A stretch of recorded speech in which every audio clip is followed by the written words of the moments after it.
Le Gabon sortira de la transition initiée depuis le 30 août 2023 après la prise de pouvoir par le Comité pour la restauration des institutions de la République. À ce jour, le gouvernement de la République a indiqué la date de la prochaine élection présidentielle prévue donc pour le 12 avril 2025. 8 candidatures ont été retenues et parmi ces candidatures, il y a celle de Joseph Lapensée Essingone. Il a d'ailleurs accepté notre invitation pour cette émission 52 minutes pour convaincre. Avec ce dernier, nous reviendrons bien sûr sur les raisons de sa candidature, les 3 piliers de son projet de société, sa vision pour le Gabon post-transition. Mais permettez-moi tout d'abord, monsieur le candidat, de vous souhaiter la bienvenue dans ce studio, mais également à ceux qui nous regardent. Mais avant, Joseph Lapensée Essingone, au cadre de l'administration fiscale gabonaise, est né le 21 novembre 1972 à Lambaréné, c'est dans la province du Moyen-Ogooué. Fils d'Émile Zué et d'Albertine Nyamba Ndotom, il est depuis le Conseil des ministres du 28 décembre 2023 inspecteur des services adjoints à la Direction générale des impôts. Joseph Lapensée Essingone a effectué ses études primaires et secondaires à l'école catholique de Misanga Njolé, c'est toujours dans la province du Moyen-Ogooué, au collège d'enseignement secondaire de Njolé et au lycée d'État de l'Est-UR. Titulaire d'un baccalauréat série B en 1994, il décroche une maîtrise en droit public à l'université Omar Bongo, puis un master en finances publiques à Lyon. C'est en France. Monsieur le candidat, pendant ces 52 minutes, avec vous, nous reviendrons sur les éléments sus-mentionnés, mais d'entre de jeu. Quelle est la présentation que vous faites du candidat que vous êtes aujourd'hui, au-delà de ce que nous avons fait comme présentation? Bien, merci. Déjà, pour compléter la présentation, il faut quand même présenter les formations post-universitaires qui ont beaucoup contribué pour que j'acquière les compétences qui vont me permettre de redresser notre État qui est en mauvaise situation aujourd'hui. Bien, je suis bien content d'être parmi vous et je pense que si je suis là, c'est parce que je suis bien le candidat de la situation. Qu'est-ce qui motive aujourd'hui cette candidature? C'est vrai, vous le dites, vous êtes le candidat de la situation, mais qu'est-ce qui motive votre candidature? Bien, ce qui motive ma candidature, c'est parce que, comme vous le savez, l'ancienne classe politique a échoué, notre pays a été mal gouverné et il se retrouve aujourd'hui dans une situation paradoxale, c'est-à-dire un pays qui a beaucoup de ressources naturelles que beaucoup de pays nous envient, avec une paupérisation galopante de son peuple. Alors, cette classe politique ayant échoué, je pense qu'après la transition, il faut bien qu'elle passe le relais à la nouvelle classe politique que je incarne. Une classe politique bien formée, qui a une expérience professionnelle affirmée, qui connaît bien le pays, donc une classe politique qui ne vient pas de l'étranger et qui appréhende bien les problématiques des Gabonais. Et c'est ce que je fais, c'est ce que vous retrouverez dans mon projet de société. Donc une classe politique préparée, n'est-ce pas, à la gestion de la chose publique. Pourquoi maintenant, mais pas avant? Parce que les problèmes du Gabon et des Gabonais sont connus. Problème d'adduction en eau potable, sur le front social, tous ces problèmes sont connus. Pourquoi maintenant? Pourquoi pas une candidature, par exemple, en 2016? Une autre, peut-être en 2023 et autres. Pourquoi maintenant? Il faut bien un début à toute chose. Moi, je vous avoue que je n'ai jamais été intéressé par la politique avant, parce que ce qui se faisait pour moi n'était pas attrayant, c'était plutôt répulsif. L'ancienne classe politique était caractérisée par le mensonge, une gestion indélicate des finances publiques. En tout cas, les Gabonais avaient perdu toute espérance. Et fort heureusement, la forfaiture de 2023 a été arrêtée très rapidement par les militaires qui ont ouvert une période de transition. Donc il est normal qu'après cette période de transition, une nouvelle classe politique prenne le relais pour résoudre les problèmes que l'ancienne classe politique n'a pas su résoudre. Alors, on le sait au Gabon, lorsque l'on est nommé en conseil de ministre, cela relève de la discrétion du chef de l'État. Dans votre cas, vous avez été nommé depuis décembre 2023 par le président et d'ailleurs candidat à cette même élection présidentielle. N'avez-vous pas de crainte à ce jour lorsque vous décidiez de déposer votre dossier de candidature? Non, ça aussi, c'est une culture politique qu'il faut apporter au Gabon. Il ne faut pas croire que parce qu'on est nommé en tant que haut cadre, on doit être obligé, n'est-ce pas, d'être derrière le chef de l'État. Lui-même, candidat aujourd'hui, il ne s'est pas contenté de continuer à rester chef de l'État. Il faut bien qu'on parle de quelque chose. moi j'aurais été chômeur, que j'aurais été candidat aussi. Bon, il se trouve que... Sauf que vous n'aurez pas eu les 30 millions de francs CFA, permettez-moi de vous le dire, hein, tout de même. Oui, je n'aurais pas eu les 30 millions de francs CFA, mais il y a des candidats qui ont été recalés, non? Mais ils ont quand même été candidats. En même temps, ce n'étaient pas des chômeurs. Non, ce n'était pas des chômeurs, c'est une façon de vous dire que j'étais franchement déterminé à faire partie de la nouvelle classe politique parce que pour moi, je vous le dis franchement, Ouais. hein, si cette transition débouche sur le retour au pouvoir des gens qui ont mis le pays dans ce chaos généralisé-là, c'est qu'on aura fait tout ça pour rien. Si cette transition débouche sur l'accès au pouvoir de ceux qui ont géré la transition, ça voudra dire qu'on n'était plus dans un coup de libération, on était dans un coup d'État parce que la volonté, ce serait la confiscation du pouvoir. Mais si cette transition débouche sur l'accès au pouvoir d'une nouvelle classe politique, la nouvelle classe politique que j'incarne, au moins on aurait tourné une page importante de l'histoire de notre pays, une page sombre de l'histoire de notre pays. Et les acteurs seraient clairement identifiés et vous auriez, dans un premier temps, ceux qui ont géré le pays et qui l'ont mis dans le chaos, c'est-à-dire les gens qui ont servi le système Bongo-PDG, donc Bongo père et Bongo fils. Vous auriez ceux qui ont géré la transition et vous auriez ceux qui vont gérer le pays durant les 7 prochaines années. Si je vous comprends bien, et d'ailleurs les Gabonais ont besoin de comprendre, avant qu'on aborde d'autres questions liées justement à votre ambition, est-ce à dire aujourd'hui que le candidat que vous êtes a pour objectif de faire partir de la prochaine élite politique du pays en allant à cette élection sans avoir l'ambition de remporter ce scrutin? Ah non, moi j'ai l'ambition de remporter. Parce que vous parlez beaucoup plus de nouvelles classes politiques. Non, on peut ne pas être président au Gabon, mais faire partir désormais de cette classe politique. Non, ça c'est au cas On où... sait comment les anciens candidats ont souvent fini au Gabon. Oui, de toute façon, il y aura une nouvelle classe politique, ça c'est clair, parce que ce processus démocratique qui a commencé en 90 a commencé avec des gens qui aujourd'hui sont suffisamment âgés, d'autres sont décédés et tout ça. Mais le pays ne va pas s'arrêter, il y aura toujours des hommes politiques. Mais moi, je suis candidat pour être président de la République. Et vous y croyez? Mais bien sûr. Quelle est votre base politique à ce jour? Mais il ne s'agit pas de base politique. Ceux qui avaient les bases politiques, est-ce qu'ils gagnaient les élections? Ils trichaient. Et donc vous comptez aussi tricher? Mais non, je ne compte pas tricher. Je sais qu'il y a une vraie demande aujourd'hui. Le peuple gabonais veut tourner la page. Le peuple gabonais veut quelqu'un de neuf. Le peuple gabonais ne veut plus reposer ses espoirs sur les mêmes qui sont partis à la mangeoire, qui ont détruit les pays, qui ont rempli les comptes bancaires et qui reviennent en sauveur. Le peuple gabonais ne veut plus de ça. Et c'est pour cela que, même s'ils ne l'expriment pas publiquement, parce qu'ils se disent que nous sommes encore dans une dictature et que chacun protège son petit bout de pain, comme on nous a toujours enseigné dans ce pays, mais au niveau des urnes, il s'est exprimé son mécontentement. Donc, ce qui s'est passé en 2023 a été salué. Pourquoi? Parce que le peuple savait qu'on avait renversé son vote. Et le peuple croyait que ceux qui avaient fait cela allaient tourner définitivement la page du système Bongo-PDG, mais ce n'est pas le cas. Donc, moi, je viens permettre au peuple d'avoir quelqu'un qui n'a pas eu de lien avec le système Bongo-PDG et qui a les compétences nécessaires pour diriger le pays. Parce que vous, M. Agaya, si vous m'interrogez aujourd'hui, si vous êtes journaliste, je suppose que vous avez fait une école de journalisme. Et moi aussi, je veux être candidat à l'élection présidentielle parce qu'on m'a aussi formé à ce métier-là, la gestion de la chose publique. Moi, j'ai quand même fait l'école du pouvoir, vous savez que c'est dans mon CV. Alors, on n'a pas fait toutes ces formations-là pour qu'on soit incapable de gérer le pays. Pourquoi M. Macron pourrait être président en France, pourquoi pas M. Senghor? On a tous fait l'école du pouvoir. Donc, sauf que la France, ce n'est pas le Gabon. Bien sûr que la France, ce n'est pas le Gabon, mais la France n'a pas commencé qu'à être au niveau où elle est là. C'est des gens qui se sont battus pour que la France soit là. Et il faut aussi que nous comprenions, nous Gabonais, que nous devons nous battre si nous voulons que notre pays soit cité comme un exemple. Comment voulez-vous comprendre qu'au Sénégal, au Bénin, tout ça, on a des alternances par les urnes? Là-bas, on ne nomme pas aussi les cours constitutionnels. Là-bas, on ne nomme pas aussi les ministres. Mais pourquoi là-bas, on arrive à cette alternance par les urnes et pourquoi pas au Gabon? Ça veut dire que nous sommes les plus minables d'Afrique? Je ne crois pas. C'est la question à laquelle vous tentez de répondre.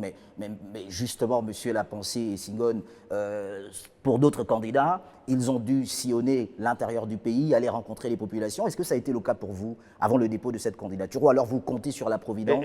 Oui, ils ont sillonné le pays et quel était leur accueil? Les gens qui se font lancer les cailloux? Encore que ça dépend de qui vous parlez. Hein. Non, mais quel était l'accueil? Est-ce qu'aujourd'hui, c'est-à-dire que même dans les bas-fonds du Gabon, les gens savent que ce pays a été mal gouverné et ils veulent voir autre chose. Ouais. On a vu comment le référendum, vous savez très bien que le taux d'abstention était très élevé. Ça veut dire que le message n'est pas passé, parce que les Gabonais savent qu'aujourd'hui, ce à quoi on assiste, c'est un retour en force du système Bongo-PDG qu'ils ont cru, qu'ils ont condamné et qu'ils ont cru voir disparaître. Or, ce n'est pas le cas. Est-ce que les Gabonais aujourd'hui ont besoin même de lire nos projets de société là? Les Gabonais savent ce qu'ils veulent. Ils veulent tourner la page du système Bongo-PDG. Voilà la commande qu'il faut respecter. Vous, président, vous parviendrez à éteindre un système de plus de 50 années d'existence en moins d'un an de magistère? Mais l'histoire de l'humanité est faite de systèmes qui se créent et qui meurent. Il n'y a pas de système éternel. Le système Bongo-PDG n'est pas plus fort que le système de l'apartheid. Donc moi, je pense qu'il ne faut pas s'auto-censurer. Et puis, je ne suis pas de ceux qui se contentent de faire des critiques dans les maisons. Il fut un temps où je ne faisais pas la politique, parce que je trouvais que ça n'était pas intéressant. Ouais. Aujourd'hui, je suis dans l'arène et je ne suis pas venu pour blaguer. Vraiment, moi, tout ce qu'on va décrire là, l'école, l'emploi, moi, le pays m'a tout donné. Vraiment, vous avez bien lu que ma mère, Nyamba Albertine, était ménagère Aérotrag. Alors, j'ai grandi avec mes grands-parents. Notamment, j'étais conducteur de camions Aérotrag. Mais il y avait un État qui était là. Ouais. Un État qui permettait à tous les enfants du pays de pouvoir réaliser leurs rêves. Aujourd'hui, cet État n'existe plus. Et ça me désole. Moi, je veux revenir à ça. Parce que je ne veux pas laisser ce pays-là à mes enfants. Parce qu'aujourd'hui, vous, monsieur Agaya, vous pouvez avoir des moyens, mais Dieu peut vous appeler à tout moment. Et quels deviennent vos enfants? S'ils sont à l'étranger, qui va s'occuper d'eux? On n'arrive même pas à payer les bourses de nos enfants à l'étranger. C'est les grèves et tout ça, là, machin. Moi, j'ai des enfants à l'étranger qui sont boursiers, mais pour qu'ils vivent, c'est moi qui envoie encore l'argent, parce que les bourses ne sont pas régulièrement payées. Ce n'est pas cet État qu'on va laisser à nos enfants. Moi, je veux l'État qui m'a envoyé en France. D'accord. Moi, j'avais ma bourse en France. Je n'ai jamais fait une grève pour avoir ma bourse en France. Donc, c'est cet État-là que je veux laisser à mes enfants. D'accord. Alors, parlons un tout petit peu de corruption, puisque vous semblez être le candidat de la rupture. Comment comptez-vous lutter contre ce fléau vieux de plus d'une décennie au Gabon?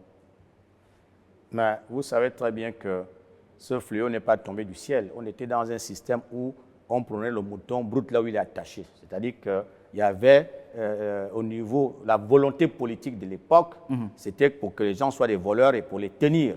Alors moi, ce n'est pas ce que je viens mettre en place. D'accord. Vous proposez quoi, concrètement? Mais le mérite, récompenser le mérite. Récompenser le mérite. Par quel mécanisme? Mais récompenser le mérite, c'est quoi? Ça veut dire que ceux qui travaillent bien, n'est-ce pas, il faut les récompenser. Et ceux qui travaillent mal, il faut les sanctionner. On ne peut pas être dans un pays... C'est déjà entendu. Oui. Monsieur la pensée Singone. Ça, c'est vrai, c'est déjà entendu. On a entendu l'homme qu'il faut à la place qu'il faut, par exemple. Oui, mais ce que vous dites est tout à fait juste. Mais qu'est-ce qui manquait avant? C'était la volonté politique. En toute chose, dans tous les pays du monde, c'est la volonté politique. Et bien moi, je vais apporter la volonté politique parce que moi, je ne veux pas avoir autour de moi des gens qui ne me ressemblent pas. Des gens qui prennent leur promotion à cause des ethnies, des gens qui prennent leur promotion à cause du régionalisme. Moi, je n'aurai pas de poste par ethnie, par... voilà. Hein. On ne dira pas qu'il y a un poste pour les femmes, un poste pour les Akélés, un poste, voilà. Les régies financières, ce ne sera pas l'achat de garder de certaines ethnies et tout ça. Hein. Ce sont tous les Gabonais, n'est-ce pas, qui m'auront montré leur capacité à m'accompagner dans ma volonté de redresser le Gabon, qui seront à mes côtés. Hein. Comment cela se fera, monsieur la pensée Singone? Mais ça se fera. Je m'interroge, je suis sûr que les Gabonais qui nous regardent s'interrogent. Mais ça se fera de manière très simple, comme font tous les autres pays. Dites-nous, s'il vous plaît. Mais un président élu, il fait comment? Donald Trump a fait comment? Il est venu avec une équipe, non? Des gens qu'il connaît, des gens qu'il lui-même sait que celui-là, il n'a pas falsifié les diplômes, comme on fait ici. Et donc vous récompenserez vos amis, ceux qui... Non, mes amis, tous les gens que je connais ne sont pas mes amis. Moi, je peux vous identifier comme un bon journaliste et vous confier la communication. Ça ne veut pas dire que vous êtes mon ami. On peut être un bon journaliste sans avoir le mérite d'avoir une bonne gestion pour le secteur de la communication. Oui, ce que vous devez retenir, c'est que moi, je vais nommer les gens, n'est-ce pas, à partir des compétences qui sont les leurs. Que ce soit des gens que j'ai personnellement connus dans le passé ou pas. On a vu en France, par exemple, lorsque le président Macron devient président de la République, il n'avait pas de parti politique, tout ça, mais pour nommer les gens, qu'est-ce qu'il a fait? Il a fait des appels à candidature. On a auditionné les gens, on a regardé les CV des gens, on les a vérifiés. Et donc vous ferez des appels à candidature? Je vous donne un exemple de désignation objective des gens qui doivent assumer des responsabilités. C'est un peu ce qui se passe actuellement au Gabon à l'ère de la transition. Ouais, mais vous savez qu'il y a beaucoup de CV qui ont été démantelés, ça vous le savez. C'est peut-être à vous d'informer les Gabonais. Non, c'est vous. Puisque vous le dites avec autant d'aisance. C'est vous les journalistes, c'est votre mission. Moi, ma mission, c'est venir dire ce que je veux faire du Gabon. Maintenant, vous savez très bien que beaucoup de gens ont été nommés là et ont été démis de leurs fonctions parce qu'ils n'étaient pas ceux-là qu'on croyait qu'ils étaient. Donc ça, ce n'est pas à moi de faire ça. Je ne suis pas venu là ici pour ça. Je viens pour dire aux Gabonais ce que je compte faire pour eux parce que ces Gabonais-là sont impatients. Ils ont assez attendu. Je ne sais pas l'âge que vous, M. Agaya, vous avez en 90. Quand nous avons cru que c'est la fin du parti unique, moi j'étais déjà au collège. On pensait que le parti unique étant... On allait maintenant être ce pays-là où on pouvait dire ce qu'on pense. Pas là où on parle en cachette.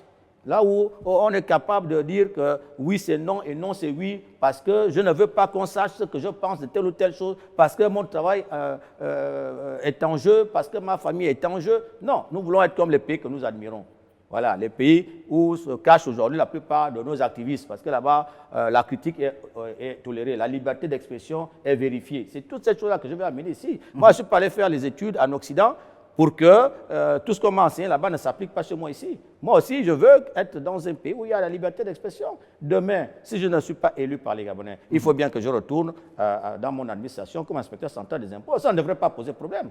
Alors que beaucoup de gens veulent m'accompagner, mais ils ont peur. Ils se disent, ah, mais lui, il est courageux, il est ceci. Ça ne devrait pas être comme ça.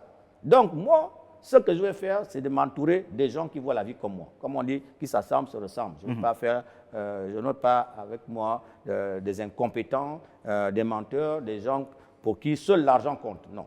Pour un pays comme le Gabon, d'à peine 2 800 000 habitants, comment vous ferez pour avoir de véritables personnes qui soient épris de cette volonté que vous avez de faire du Gabon un pays mieux géré? Bien, j'ai quand même l'avantage d'avoir fait l'école longtemps. Hein. Des Gabonais comme moi, il y en a. Hein. Et c'est peut-être la 10e fois que vous le dites. Hein, les Gabonais comme moi, il y en a. Moi-même, avant d'être candidat, vous ne me connaissez pas. La preuve, c'est le grief qu'on me fait là. Il n'est pas connu, il n'est pas connu. Mais comment je pourrais être connu en politique alors que je n'en faisais pas? Il y a aussi beaucoup de Gabonais qui sont comme moi, des cadres compétents, qui étaient gênés de ce qui se faisait et qui n'étaient pas candidats. Hein, dans des élections législatives, tout ça, où rien de bon ne se faisait. Donc, moi, les Gabonais qui pourront m'accompagner, je les connais. Je les connais. Je ne vais pas les citer ici, mais je les connais. Attendez que je sois président et vous allez voir comment on va vider toute la vieille classe politique là, qui ment la population matin, midi et soir là, très rapidement. Et donc, vous allez avoir de nouveaux Gabonais? Non, c'est des Gabonais qui existent déjà là, mais qui n'ont pas accompagné le régime. Qui trouvaient que le régime ne faisait pas ce qu'on attendait de lui. Le régime ne nous valorisait pas. La marque Gabon était devenue une honte. C'est-à-dire quand vous étiez Gabonais, c'était devenu une honte. Moi, j'ai connu dans tous les pays que j'ai visités des gens qui me parlaient franchement du Gabon. Des gens qui vous disent que lorsqu'ils sont allés au Gabon, ils croyaient qu'ils n'étaient pas encore arrivés parce qu'ils entendaient Gabon, Gabon, Gabon, Gabon. Mais quand on arrive là-bas, mais c'est la désolation. C'est la désolation. Alors, est-ce que vous croyez que ça faisait chaud au cœur d'entendre ça, que votre pays, c'est le pays vraiment des totaux, vous avez tout ce que les autres pays pleurent et vous êtes incapable de transformer votre pays? Non. Est-ce le cas aujourd'hui, depuis août 2023? Est-ce que ce sombre tableau que vous dressez demeure le même? Mais qu'est-ce qui a changé? Qu'est-ce qui a changé en un an et demi? Selon vous? Mais rien n'a changé. C'est la question que je vous pose. Mais rien n'a changé. Mais je vais vous le dire très franchement, monsieur Agaya. Si moi, Senghor, j'étais convaincu que le pays se redressait, n'est-ce pas, je serais resté aux impôts tranquillement. D'accord. Parce que j'ai encore presque 10 ans de carrière. Mais ce que je vois là ne me rassure pas.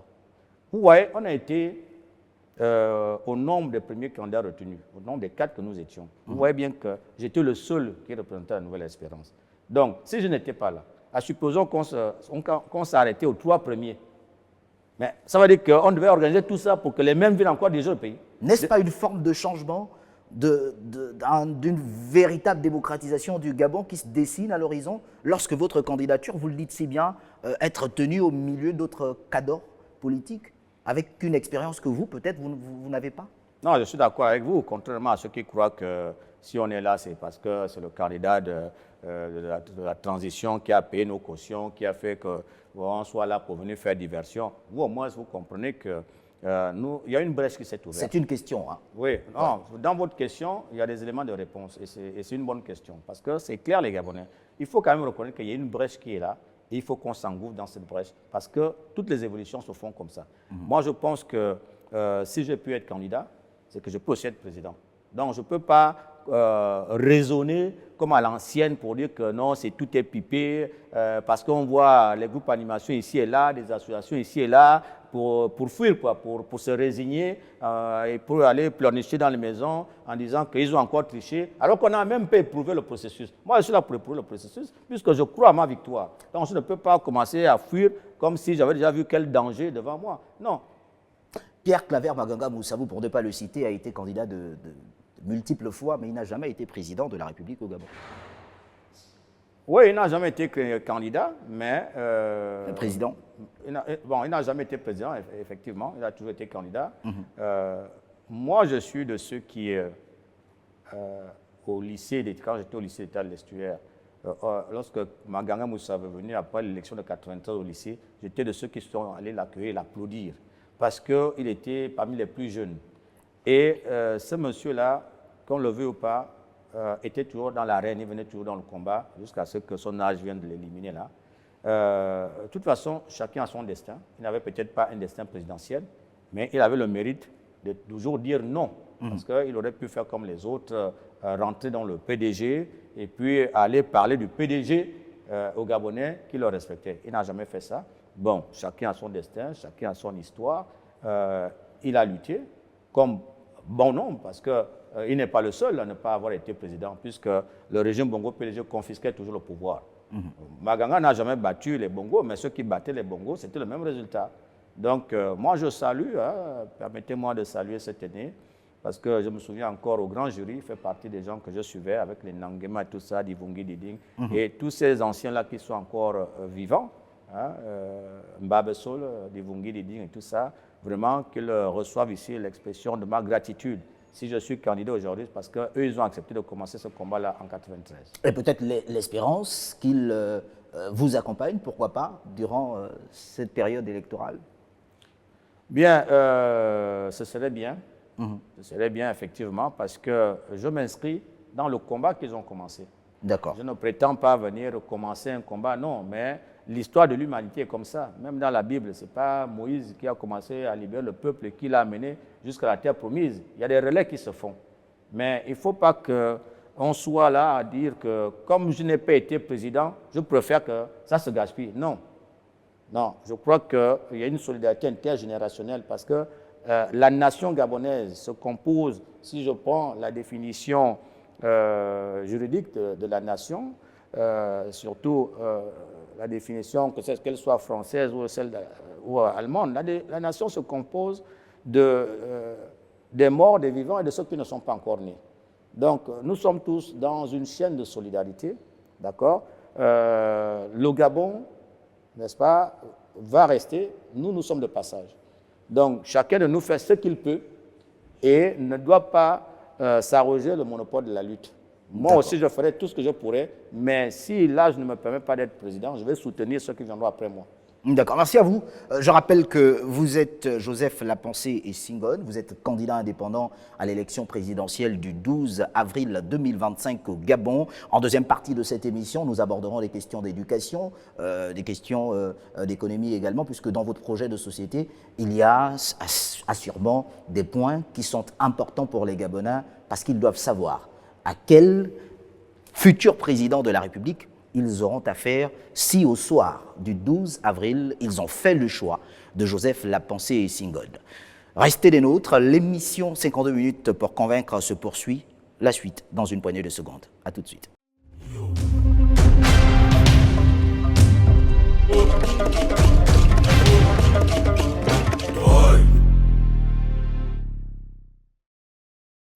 Madame, Messieurs, deuxième partie de cette émission 52 minutes pour convaincre avec le candidat à l'élection présidentielle Joseph Lapensée et Singone, qui est d'ailleurs candidat indépendant, qui a accepté notre invitation.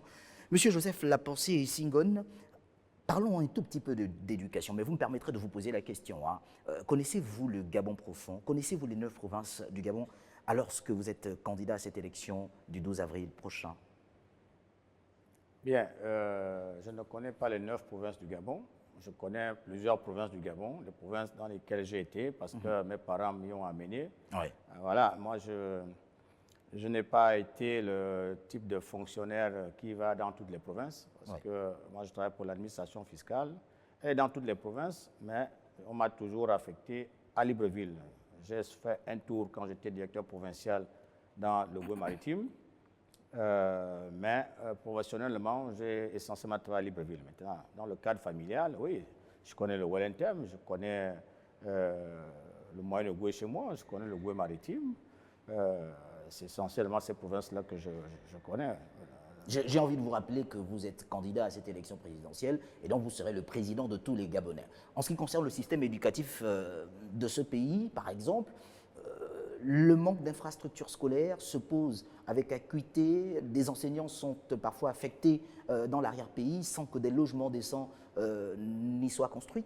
Comment parviendrez-vous à améliorer justement cette situation si vous êtes élu président?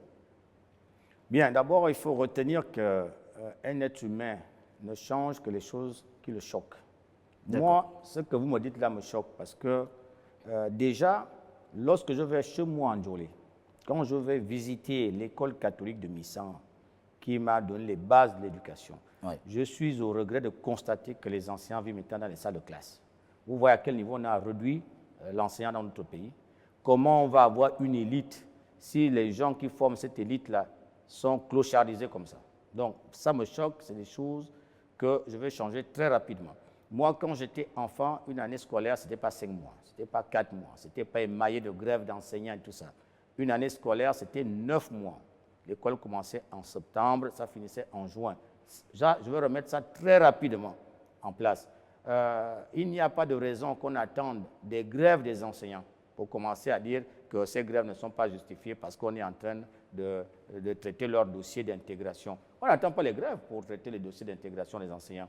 Donc, il faut comprendre que l'ancien système avait cette volonté-là de garder les Gabonais en captivité. C'est pour cela que les gens ont été clochardisés dans toutes les administrations. Pourquoi les gens sont devenus des agents publics? Parce qu'il fut une certaine époque où être un agent public, ça conférait de la fierté.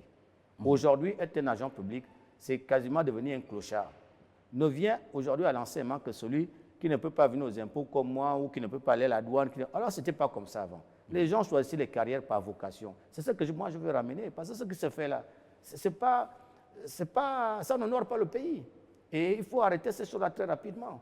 Moi, si je suis candidat, c'est d'abord à cause des enseignants. Notre système éducatif, je sais ce qu'il était dans les années 80, je sais ce qu'il est devenu. Donc, je sais à peu près, si je ne peux pas faire mieux, parce que peut-être ça va demander des efforts, mais pour revenir à ce qui se faisait, je pense qu'on n'a pas besoin Joseph Lapensée Senghone, est-ce que ce n'est pas abstrait ce que vous dites? Oui, c'est bien, vous le dites, vous changerez les choses, mais vous les changerez comment? On parle quand même d'éducation. Êtes-vous allé à Mabanda, par exemple, à Nzenzele? Les problèmes de Mabanda, à Medoune, à Mimvoul, les problèmes de Ndjolé, l'OIM sont les mêmes. Les enseignants, aujourd'hui, lorsqu'ils sortent de l'école normale supérieure, on les affecte, alors que l'État, qui est leur employeur, les affecte à Boué, à Lastouville, à Koulamoutou, ne les transporte plus. Avant, ce n'était pas comme ça. L'employeur te recrute à Libreville pour des besoins qu'il veut satisfaire à Boué. Il faut bien qu'il t'amène à Boué. Mais il n'a pas... Aujourd'hui, qu'est-ce qu'on demande aux enseignants? Il faut qu'ils aillent d'abord eux-mêmes là-bas, prendre les prix de service, sans un rond en poche, pour venir monter ça au trésor, où ils sont torturés comme c'est la première fois qu'ils montent un dossier pour être intégrés dans la fonction publique. Mais ces choses-là, il faut les arrêter très rapidement. Hein? Pourquoi on ait une école de qualité, c'est quoi? Il faut d'abord qu'on ait un corps enseignant. Il faut d'abord qu'on ait des gens qui ont été bien formés à ce métier, qui aiment ce métier. Il faut que les enseignants vivent de leur métier. Il faut que l'enseignant ne soit pas là comme un pirate pour les parents d'élèves. Non, ce n'est pas pour arrondir ses fins du mois, il va inventer les cours de soutien ad vitam aeternam parce qu'il sait très bien que les enfants sont mal formés. Lui aussi vit mal pour rejoindre les deux bouts. Les mêmes enfants qu'il doit former, il ne les forme pas bien, mais il veut bien les former quand ils viennent au cours de soutien. C'est sûr, il faut arrêter ça très rapidement. Comment vous ferez? Mais parce que je vais d'abord valoriser l'enseignant. D'accord. Je ne ferai pas de l'enseignant clochard. L'enseignant, lorsque on dit travail égal salaire, on ne peut pas vous recruter aujourd'hui. Vous faites travailler pendant 1 an, 2 ans, 3 ans avant que vous ayez votre rémunération. Ce n'est pas possible, on développe de mauvaises habitudes.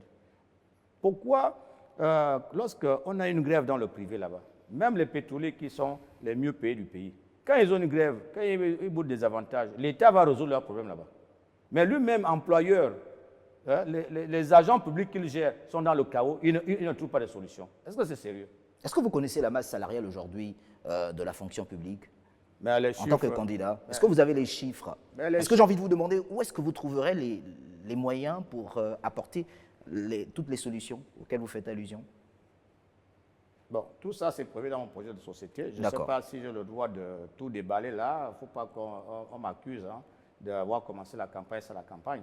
Moi, dans mon projet de société, je sais très bien qu'aujourd'hui, l'État gabonais est suffisamment endetté parce que la dette est une ressource. On a beaucoup utilisé, surtout les régimes qui se sont succédés là depuis 14 ans, ont beaucoup utilisé la dette. Aujourd'hui, notre capacité d'endettement s'est considérablement réduite, même si j'ai appris par la presse qu'on a épongé toute notre dette avec la Banque mondiale et tout. Bon, je suppose que si on éteint cette dette-là, on est parti s'endetter ailleurs. Parce que je ne sais pas, en 1 an là où on a trouvé des moyens qui nous ont manqué pendant des années pour passer comme ça, comme un coup de bâton magique, plus on n'a plus de dette.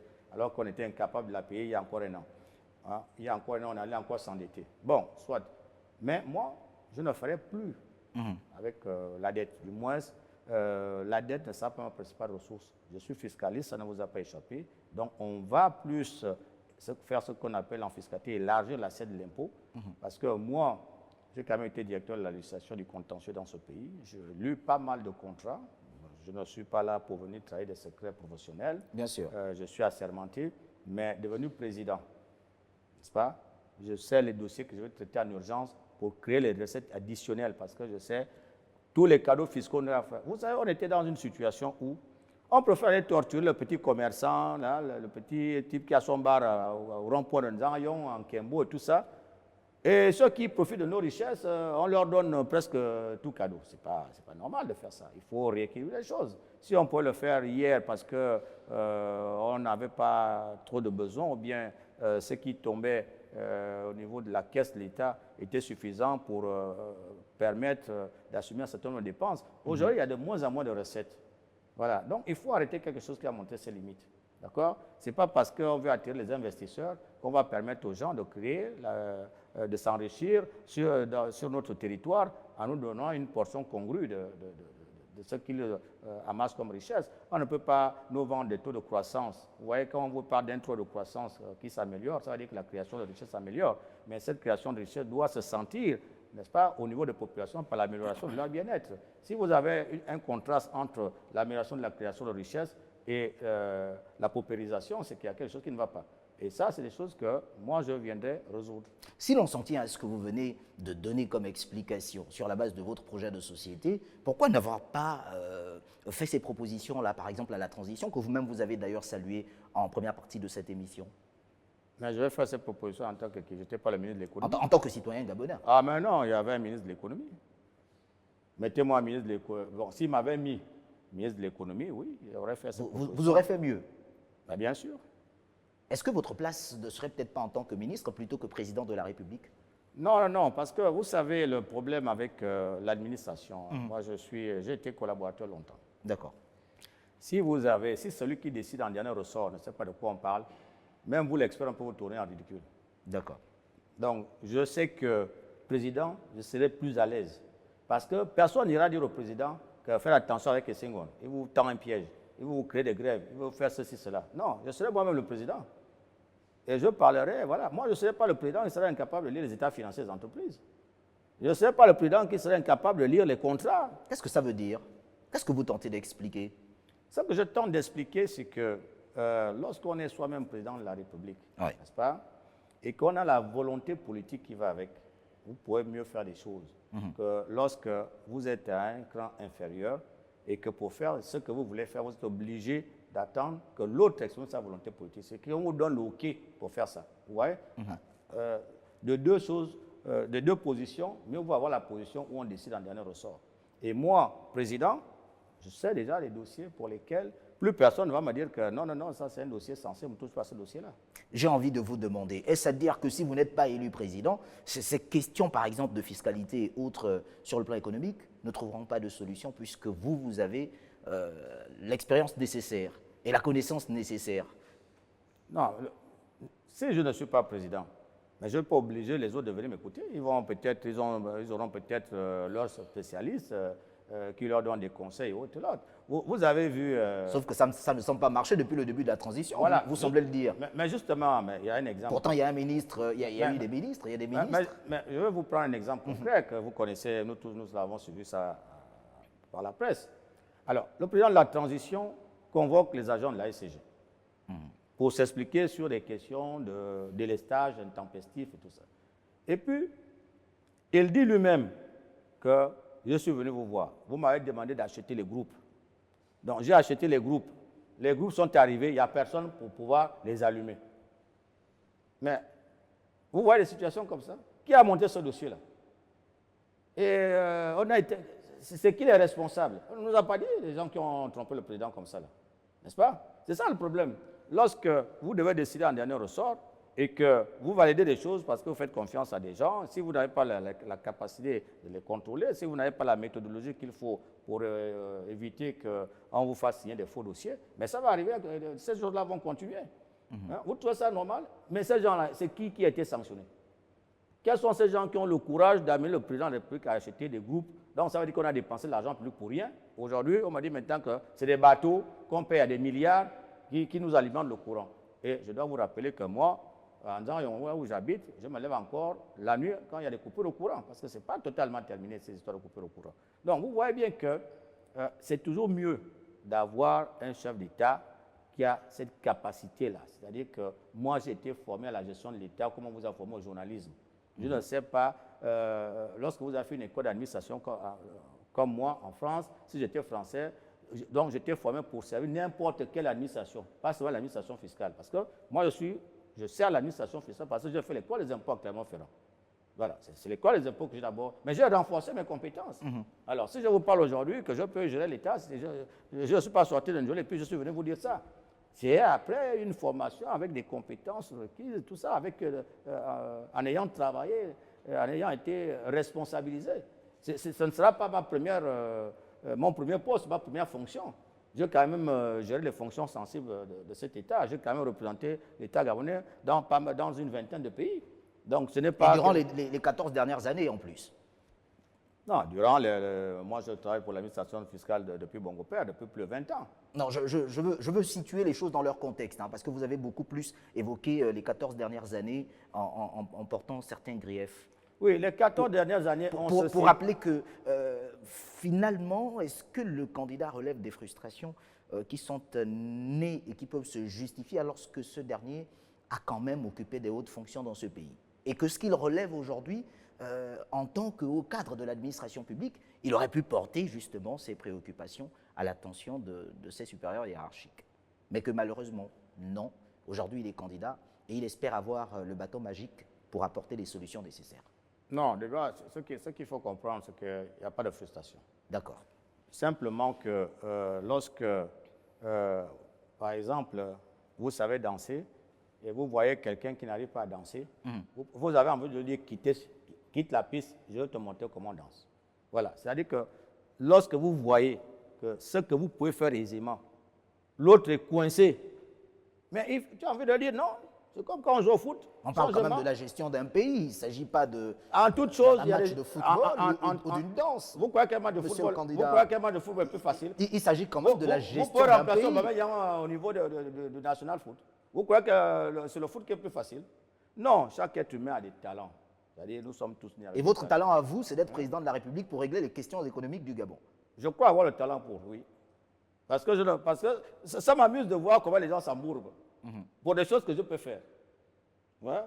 Mais dans le passé, si vous trouvez quelqu'un qui vous dit qu'on a envoyé ici, on a une mission, là, il n'a pas pu aller nous défendre là-bas valablement, vous me le dites. Si vous trouvez quelqu'un qui dit que dans ses fonctions antérieures, c'était vraiment le tocard de la bande, vous me le dites.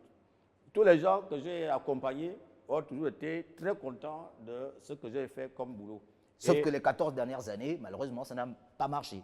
Avec vous, pourtant, aux côtés de ces personnes que vous avez accompagnées. Non, mais je n'ai pas accompagné la gouvernance. Je dis au sein de l'administration En fiscale. tant que haut cadre de l'administration fiscale. Mais, oui, mais les réalités non, que vous évoquez, je vous l'ai dit il y a quelques instants. Non, mais il faut bien comprendre, M. Agaya, que... C'est aux Gabonais qu'il faut l'expliquer. Oui, mais il faut comprendre.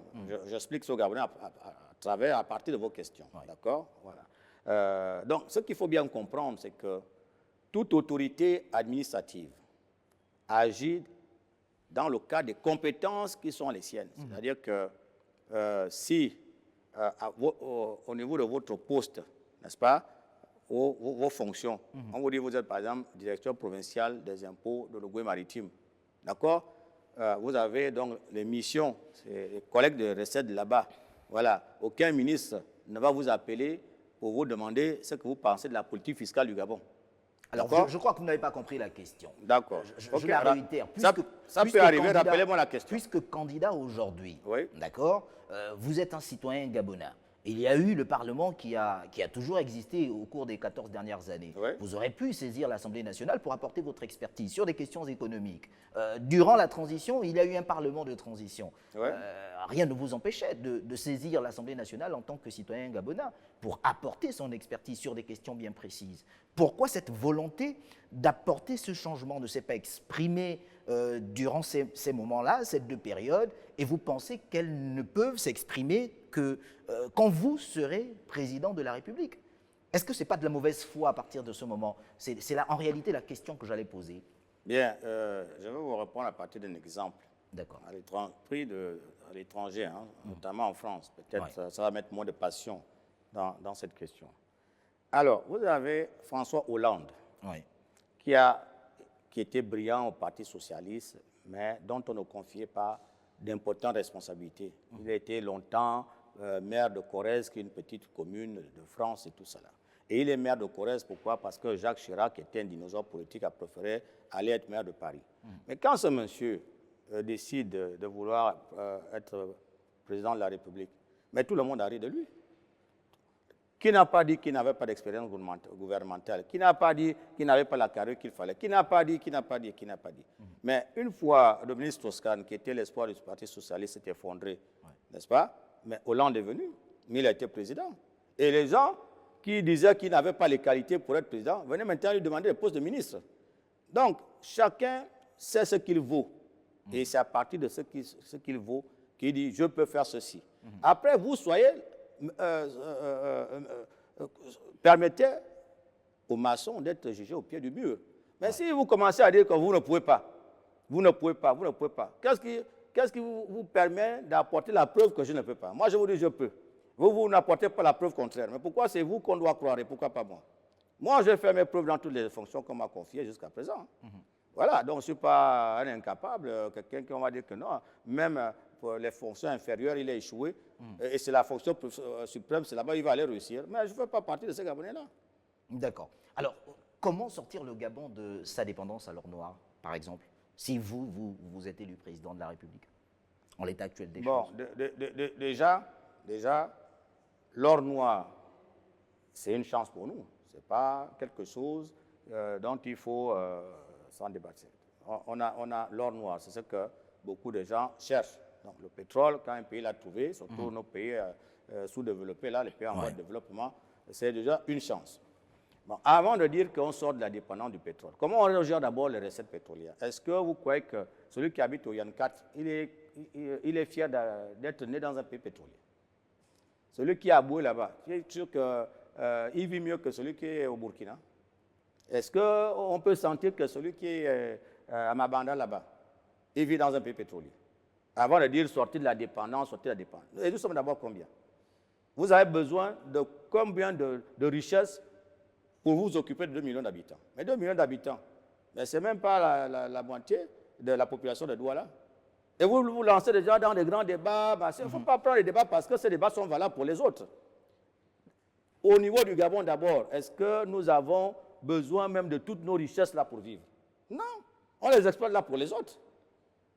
On les exploite pour les autres parce que... Qui les exploite pour les autres? Mais nous, le gouvernement, parce que s'ils exploitent pour les Gabonais, n'est-ce pas, même le bois qui était la première ressource du président Liomba serait suffisant pour que nous ayons une amélioration de notre bien-être. Parce que les gens veulent parler de diversification de l'économie. Mais il y a des pays qui n'ont qu'une seule ressource. On sait qu'au Niger, là-bas, il n'y a que l'uranium. Donc, on aurait pu avoir rien que le manganèse aussi. Mais vous ne trouvez pas qu'il y a trop d'avoir et le manganèse, et l'or, et l'uranium, et le bois, tout ça exploité pour les gens qui ne mangent pas leur faim? Non, ça c'est la diversion. Revenons d'abord sur les fondamentaux. Moi ici, je vais d'abord revenir sur les fondamentaux, sur les débats urgents. C'est-à-dire qu'il n'y a pas de raison que quelqu'un soit né dans un pays pétrolier, n'est-ce pas, et mourir de faim. C'est-à-dire que même si on ne fait pas comme la Libye le faisait, même si on ne fait pas, on ne construit pas les gratte-ciels comme Dubaï, on peut quand même nourrir les Gabonais, on peut quand même les soigner. Les Gabonais, c'est quoi? Le pays est occupé, la population du Gabon occupe quasiment 1,1% du territoire national. C'est-à-dire que toute la population du Gabon peut vivre dans la commune de Ndiolé. Parce qu'à Kinshasa, là-bas, ils sont 12 millions d'habitants. Donc, vous voyez que nous, le territoire est trop vaste pour notre population. Mais les gens s'entretuent pour les terrains. Vous trouvez que ça, on a des dirigeants? Et donc, qu'allez-vous faire? Vous-même, vous trouvez ça. Qu'allez-vous faire pour allier ambition économique et justice sociale? C'est de ça dont vous parlez aussi. Monsieur Agaya, ce que nous prenons pour des chantiers d'Hercule ici, c'est des sujets que tout le monde a traités ailleurs. Les solutions sont connues. Vous croyez que le Rwanda, qui a une superficie qui est plus petite, qui est comme l'Angounier, et qui a 10 millions d'habitants, ils ont fait un plan d'affectation de terre, tout le monde a la terre là-bas.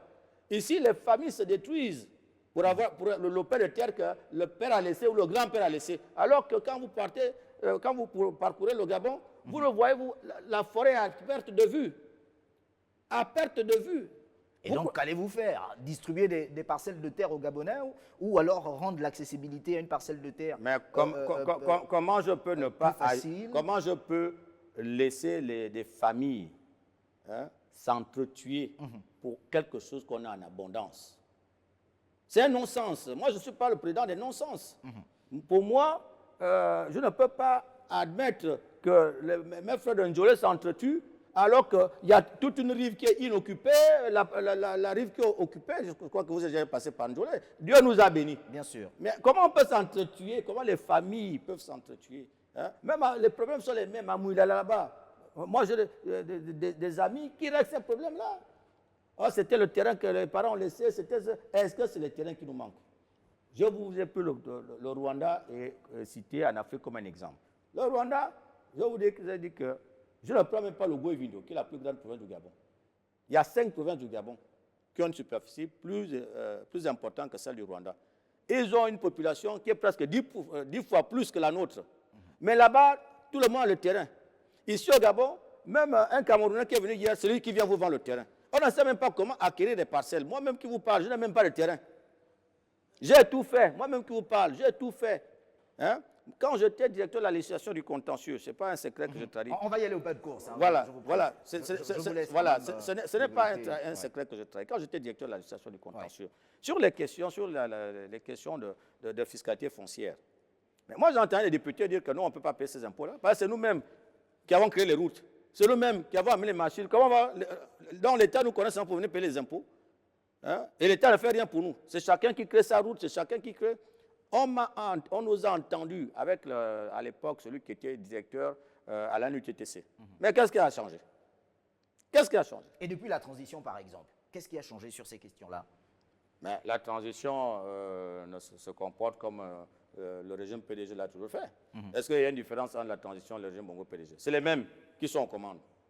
Mais ce n'est pas moi qui leur fais ce grief, c'est tous les Gabonais. C'est tous les Gabonais qui voient même que les gens qu'Ali Bongo a chassés, ils reviennent en dignité. D'accord. Vous trouvez ça normal?